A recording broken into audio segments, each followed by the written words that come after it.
नबी को कोई यूं ही गाली नहीं देता, नबी को गाली सिर्फ वही देता है, नबी को गाली सिर्फ वही देता है जिसका बाप नहीं होता। जो भी दुनिया में नबी को गाली दे रहा है, चाहे कलमा पढ़ के दे रहा है, चाहे कलमे का इनकार करके दे रहा है, वो नबी का कुछ नहीं बिगाड़ता। वो तो बताता है कि मैं अपने बाप का नहीं बल्कि किसी और का। तो ये कमरे के नामर्द कमरे ही में दफन होकर के रह जाएंगे। पूरी दुनिया का हाल ये हो गया है कि जिसको कोई नहीं जानता, आपकी तवज्जो है, जिसको कोई नहीं जानता, जब वो मशहूर होना चाहता है तो वो मेरे नबी पे भौंकने लगता है। बिस्मिल्लाहिर्रहमानिर्रहीम। मुअज़्ज़ज़ सामाईन, अस्सलामु अलैकुम वरहमतुल्लाहि वबरकातुहू। प्यारे नाज़रीन, आपने देखा सैयद अमीनुल क़ादरी साहब कितनी बेहतरीन अंदाज़ में तकरीर फरमा रहे हैं, कितने बेहतरीन अंदाज़ में तकरीर कर रहे हैं और बता रहे हैं कि जो नबी को गाली देता है वो नबी को गाली नहीं देता। हकीकत में वो ये बताता है कि मैं अपने बाप का नहीं बल्कि किसी और का। वो अपनी नस्ल को बताता है, वो अपने नुत्फ़े का इकरार करता है अपनी ज़बान से।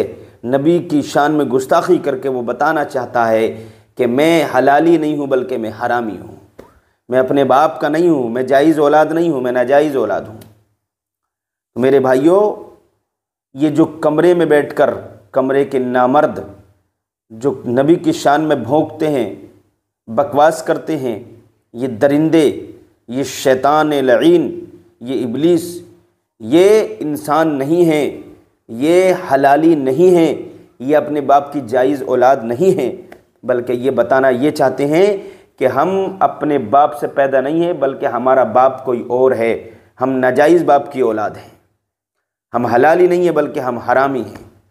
ये सैयद अमीनुल क़ादरी साहब ने तकरीर के ज़रिए हमको सबको आपको पैगाम दे दिया, बता दिया बरेली शरीफ के स्टेज से। मेरे अजीज़ों, बरेली शरीफ हमारा मरकज़ है ना, तो वहाँ से ये पैगाम हमको मिल चुका है कि जो नबी को गाली देता है, तो वो जो नबी को बुरा भला कहता है, गाली देता है, उनकी शान में गुस्ताखी करता है ना, उनकी शान में गुस्ताखी करता है, बकवास करता है, तो समझो कि वो बताता है कि मैं नस्ली नहीं हूँ, मैं हलाली नहीं हूँ बल्कि मैं हरामी हूँ। नबी से जो भी बुग़्ज़ रखता है, नबी के इल्म गैब को नहीं मानता। कुछ लोग कौमे मुस्लिम में भी ऐसे हैं जो ज़ाहिर में मुसलमान हैं, कलमा पढ़ने वाले हैं, ईमान वाले हैं ज़ाहिर में, लेकिन नबी की अदावत है, नबी से अदावत रखते हैं, वो बुग़्ज़ व इनाद रखते हैं, नबी से अंदर के खाने से नफ़रत करते हैं, समझे। और वो कभी नबी के इल्म गैब का इनकार, कभी कहते हैं कि नबी नूर नहीं है, अल्लाह ने नबी को कोई इल्म नहीं दिया। और उन्होंने जो कुछ किताबों में ये भी लिख दिया कि जैसा इल्म मोहम्मद रसूलुल्लाह सल्लल्लाहु ताला अलैहि वसल्लम को होता है, ऐसा इल्म तो हर यानी पागलों और जानवरों और बच्चों को भी हुआ करता है, ये भी लिख दिया। ये किसने लिखा?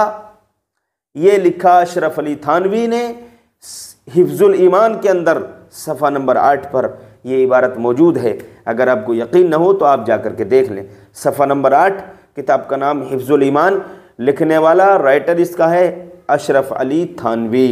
इसने ये लिखा कि जैसा इल्म नबी को है ऐसा इल्म तो पागलों और जानवरों बच्चों को भी हुआ करता है। मेरे अजीज़ों, इन्होंने बताया कि शैतान को ज़्यादा इल्म है नबी से, तो ये मुसलमान है? नहीं, ये लोग मुसलमान नहीं हो सकते जो नबी की शान में गुस्ताखी करते हैं, नबी से अदावत रखते हैं, नबी से बुग़्ज़ रखते हैं, नबी से नफ़रत करते हैं, ये मुसलमान नहीं हो सकते। मेरे भाइयों, नबी से सच्ची मोहब्बत करो, और जो लोग नबी से यानी नफ़रत करते हैं, बगावत रखते हैं, उनसे दूर रहो, उनसे सलाम और कलाम ना करो, उनसे बातचीत ना करो, उनसे शादी ब्याह ना करो, उनके जनाजे में शरीक ना हो, उनकी खैरियत को ना जाओ। ये नबी का फरमान है, ये नबी की हदीस है जो मैंने आपको सुनाई है। मेरे भाइयों, अमल करके न चीज़ को दुआ में याद रखें। आज के लिए इतना ही काफ़ी है। अस्सलामु अलैकुम।